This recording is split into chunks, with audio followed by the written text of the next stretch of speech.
88ാമത്തെ ബൂത്തിൽ ഒരു ചെറിയ സാങ്കേതിക പിശകുണ്ടായിരുന്നു.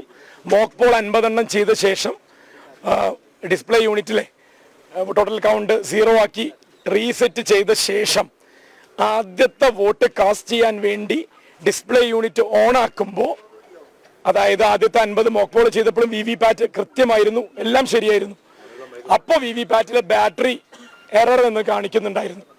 ആദ്യത്തെ വോട്ട് ചെയ്യാൻ പോകുന്നതിന് മുന്നേ VVPATന്റെ ബാറ്ററി എറർ എന്ന് കാണിച്ചപ്പോൾ ഉടനെ ഓഫീസർ റാപ്പിഡ് റെസ്പോൺസ് ടീമിനെയും ഞാൻ ജില്ലാ കളക്ടറെയും ബന്ധപ്പെടുകയുണ്ടായി ഫോണിൽ. ഉടനെ അവരെത്തി. ആദ്യം ബാറ്ററി മാറ്റി നോക്കി, എററാണെന്ന് കണ്ടപ്പോൾ നമ്മളും കൂടി ഒരു സജസ്റ്റ് ചെയ്തു പുതിയ യൂണിറ്റ് തന്നെ ഒന്ന് റീസെറ്റ് ചെയ്ത് വെച്ച് നോക്കാൻ. അപ്പോൾ പുതിയ യൂണിറ്റ്, അതായത് ഇവിടേക്ക് അസൈൻ ചെയ്ത VVPAT മെഷീൻ മാറ്റി പുതിയ VVPAT മെഷീൻ തന്നെയാണ് അവിടെ വെച്ചിരിക്കുന്നത്. അപ്പോൾ അതിൻ്റെ ടെക്നിക്കലായിട്ടുള്ള എൻട്രികൾ ഇപ്പോൾ നടന്നുകൊണ്ടിരിക്കുകയാണ്. ടോട്ടൽ വോട്ട് 0 ആണ് എന്ന് ഡിസ്പ്ലേ യൂണിറ്റിൽ വീണ്ടും വന്നു. കാരണം വോട്ട് ചെയ്ത യൂണിറ്റ് അവിടെയുള്ള കൺട്രോൾ യൂണിറ്റിൽ അത് 0 ആണ് എന്നുള്ളത് ഇവിടെ വീണ്ടും തെളിഞ്ഞു. VVPATൽ പുതിയ VVPAT പ്രകാരം വോട്ടിംഗ് അവിടെ പുനരാരംഭിച്ചു. ഞാൻ കുറച്ച് കഴിഞ്ഞേ വന്ന് ഇനി വോട്ട് ചെയ്യുന്നുള്ളൂ. കാരണം 180 ബൂത്തുകളിൽ എത്ര എന്നുള്ളതുകൊണ്ട് ഞാൻ ഒരു ഉച്ചയോടുകൂടി മാത്രമേ ഞാൻ വോട്ട് ചെയ്തിട്ടില്ല. വോട്ടിംഗ് ആരംഭിച്ചു, വോട്ടിംഗ് പുനരാരംഭിച്ചു. 88ലെ വോട്ടിംഗ് പുനരാരംഭിച്ചു. വലിയ ക്യൂ ഉണ്ട്. ഞാൻ ക്യൂവിൽ 20ാമതായിരുന്നു. അപ്പോൾ ഇനിയും അരമണിക്കൂറിലേറെ ഞാൻ നിൽക്കേണ്ടി വരും. അപ്പോൾ അതുകൊണ്ട് തന്നെ ഞാൻ മറ്റൊരവസരത്തിൽ തിരക്ക് കൊഴിയുന്നതിനനുസരിച്ച് ഇവിടെ നമ്മുടെ ഏജന്റുമാർ റിപ്പോർട്ട് ചെയ്യുന്നതിനനുസരിച്ച് ഒരു സമയം പറയും. അതൊരു അരമണിക്കൂർ മുൻപേ എങ്കിലും മാധ്യമപ്രവർത്തകരെ അറിയിച്ച ശേഷം മാത്രം വന്ന് വോട്ട് ചെയ്യാമെന്ന് തീരുമാനിക്കുന്നു. Okay, thank you. ശിവദാസിലേക്ക് പോകാം. ശിവദാസ്, അപ്പോൾ അവിടെ ഉണ്ടായിരുന്ന അതിൻ്റെ പ്രശ്നം എന്തായിരുന്നു? അത് എന്താണ് ഇപ്പോൾ ഇടത് സ്ഥാനാർത്ഥി വ്യക്തമാക്കിയത്?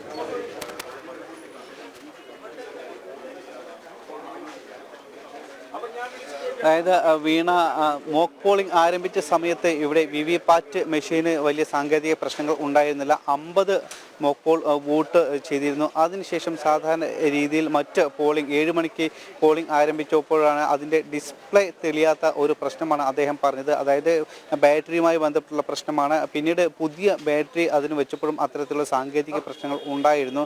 പിന്നീട് നിലവിൽ ഉള്ള ഇപ്പോൾ അല്പസമയം മുൻപാണ്, ഏകദേശം അരമണിക്കൂറോളം സമയം എടുത്തു. 7:30 ആണ്, അതായത് 7 മണിക്ക് തുടങ്ങേണ്ട പോളിംഗ് 7:30 ആണ് അതിൻ്റെ സാങ്കേതിക പ്രശ്നങ്ങൾ പരിഹരിച്ച് അരമണിക്കൂർ അങ്ങനെ നഷ്ടപ്പെട്ടു. രാവിലെ മുതൽ തന്നെ 6:30 തന്നെ ആളുകൾ ഇവിടേക്ക് വന്നുകൊണ്ടിരുന്നു.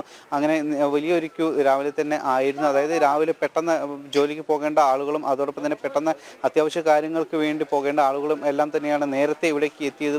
പക്ഷേ ഇവിടുത്തെ സാങ്കേതിക പ്രശ്നം മൂലം അവർക്ക് അവിടെ കൂടുതൽ സമയം ക്യൂ നിൽക്കേണ്ടി വന്നു. പ്രായമായ ആളുകൾ അടക്കം ഉണ്ടായിരുന്നു. പക്ഷേ ഇപ്പോൾ അല്പസമയം മുൻപ് ആണ് ആ തകരാർ പരിഹരിച്ചത്. അതായത് മറ്റൊരു നിലവിൽ ഈ ഒരു 88ാം നമ്പർ ബൂത്തിലേക്ക് നേരത്തെ തീരുമാനിച്ച ആ ഒരു VVPAT മെഷീൻ മാറ്റി ഇപ്പോൾ മറ്റൊരു VVPAT മെഷീൻ സംവിധാനം എത്തിച്ചിട്ടാണ് ഇപ്പോൾ ആ ഒരു സാങ്കേതിക പ്രശ്നം പരിഹരിച്ചത് എന്നാണ് നമ്മൾ മനസ്സിലാക്കുന്നത്. അക്കാര്യമാണ് സരിൻ പറഞ്ഞത്. അദ്ദേഹം ഈ ഒരു 88ാം നമ്പർ ബൂത്തിൽ ആയിരുന്നു വോട്ട് ചെയ്യേണ്ടിയിരുന്നത്. രാവിലെ അല്പസമയം അദ്ദേഹം ഈ പോളിംഗ് ബൂത്തിൽ ക്യൂ നിന്നിരുന്നു. പക്ഷേ ഈ സാങ്കേതിക പ്രശ്നം മൂലം പിന്നീട് ആ ക്യൂവിൽ നിന്ന് മാറി നിൽക്കുകയായിരുന്നു. പിന്നീട് അദ്ദേഹം ഇപ്പോൾ നിലവിൽ വോട്ട് ചെയ്തിട്ടില്ല എന്നാണ് അദ്ദേഹം പറഞ്ഞത്.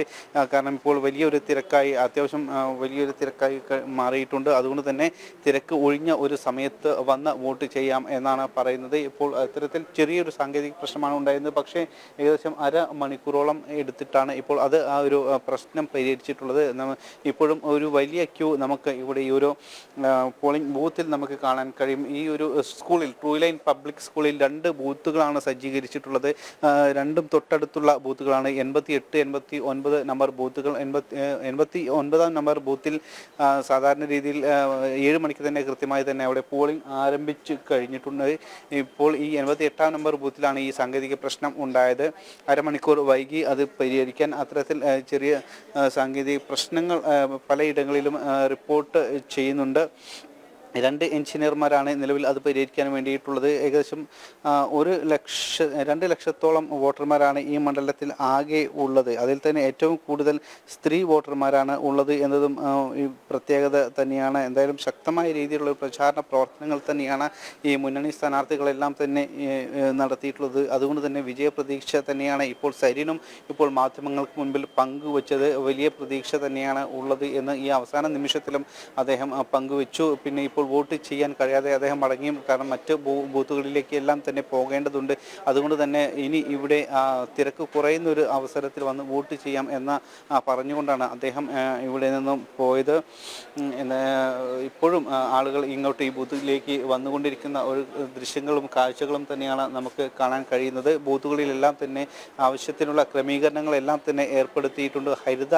സമ്പൂർണ്ണ ഹരിത ചട്ടപ്രകാരമുള്ള കാര്യങ്ങൾ ഏർപ്പെടുത്തിയിട്ടുണ്ട്. ഏതെങ്കിലും ഭിന്നശേഷിക്കാർക്കോ അല്ലെങ്കിൽ ഏതെങ്കിലും ശാരീരിക വൈകല്യമുള്ള ആളുകൾക്ക് സുഗമമായി വോട്ട് ചെയ്യാനുള്ള റാമ്പ് അടക്കമുള്ള സംവിധാനങ്ങളുണ്ട്, ശുചിമുറി ഉണ്ട്, അത്തരത്തിൽ കുടിവെള്ള സംവിധാനവും സൗകര്യവും എല്ലാം തന്നെ ഒരുക്കിയിട്ടുണ്ട്. അത്തരത്തിൽ കൃത്യമായൊരു സംവിധാനങ്ങളും സൗകര്യങ്ങളും ഒരുക്കിക്കൊണ്ടുള്ള ഒരു വോട്ടിംഗ് തന്നെയാണ് എല്ലാ ബൂത്തുകളിലും ഇപ്പോൾ പുരോഗമിച്ചുകൊണ്ടിരിക്കുന്നത്. ഓക്സിലറി ബൂത്തുകൾ അടക്കം 184 ബൂത്തുകളാണ് ആകെ ഉള്ളത്. 180 ബൂത്തുകൾ സാധാരണ ബൂത്തുകളും 4 ബൂത്തുകളാണ് ഓക്സിലറി. അതായത് 1500-ൽ കൂടുതൽ വോട്ടർമാരുള്ളതാണ് ഓക്സിലറി ബൂത്തുകൾ. അങ്ങനെ 184 ബൂത്തുകൾ ആകെ ഉണ്ട്. ഇതിൽ തന്നെ 9 ബൂത്തുകളാണ് പ്രശ്നസാധ്യതയുള്ള ബൂത്തുകൾ. അവിടെ കൂടുതൽ സുരക്ഷ, കേന്ദ്രസേന അടക്കമുള്ളവർ അവിടെ സുരക്ഷയ്ക്ക് വേണ്ടി ഉണ്ട്. അതോടൊപ്പം തന്നെ 58 ബൂത്തുകളാണ് പ്രശ്ന സാധ്യത ഉള്ള ബൂത്തുകൾ ഉള്ളത്. അവിടെയും അത്തരത്തിൽ വേണ്ട സുരക്ഷാ സംവിധാനങ്ങളെല്ലാം തന്നെ ക്രമീകരിച്ചിട്ടുണ്ട്. വെബ്കാസ്റ്റിംഗ് സംവിധാനം അടക്കമുള്ളവ എല്ലാ ബൂത്തുകളിലും ഉണ്ട്. ഇതിനുവേണ്ടി ഇത് നിരീക്ഷിക്കാൻ വേണ്ടി സിവിൽ സ്റ്റേഷനിലെ കൺട്രോൾ റൂമിൽ പ്രത്യേക സംവിധാനം ഉണ്ട്. അവിടെ ഇരുന്ന് വരണാധികാരി കൂടിയായ ജില്ലാ കളക്ടർ അടക്കമുള്ള മറ്റു ഉദ്യോഗസ്ഥരും ഇതിനുവേണ്ടി പ്രത്യേകമായി നിയോഗിക്കപ്പെട്ട ഉദ്യോഗസ്ഥരും ഇത് കൃത്യമായി തന്നെ നിരീക്ഷിക്കും. അങ്ങനെ വിപുലമായൊരു സംവിധാനങ്ങളാണ് ഈ ഇലക്ഷൻ്റെ ഭാഗമായി ഇവിടെ ഒരുക്കിയിട്ടുള്ളത്. ഈ ഇലക്ഷന് ശേഷം ഇത് വിക്ടോറിയ കോളേജിലേക്ക് സ്ട്രോങ് റൂമിലേക്കാണ് ഈ വോട്ടിംഗ് യന്ത്രങ്ങളെല്ലാം തന്നെ എത്തിക്കുക. 23-നാണ് ഇതിൻ്റെ ഫലം അറിയുക. അതുവരെ വിക്ടോറിയ കോളേജിൽ ഇതിൻ്റെ സ്ട്രോങ് റൂമിൽ യന്ത്രങ്ങൾ സൂക്ഷിക്കും. അതോടൊപ്പം തന്നെ 2 മാതൃകാ സ്റ്റേഷനാണ് ഉള്ളത്. സ്ത്രീകൾ മാത്രം നിയന്ത്രിക്കുന്ന ഒരു സ്റ്റേഷൻ ഉണ്ട്. അതോടൊപ്പം തന്നെ മറ്റ് ഭിന്നശേഷിക്കാരായ ആളുകൾ നിയന്ത്രിക്കുന്ന ഒരു പോളിംഗ് ബൂത്തും സജ്ജീകരിച്ചിട്ടുണ്ട്. അത്തരത്തിൽ വിപുലമായ ഒരു ക്രമീകരണം തന്നെയാണ് എല്ലാ ബൂത്തുകളിലും സജ്ജീകരിച്ചിട്ടുള്ളത്.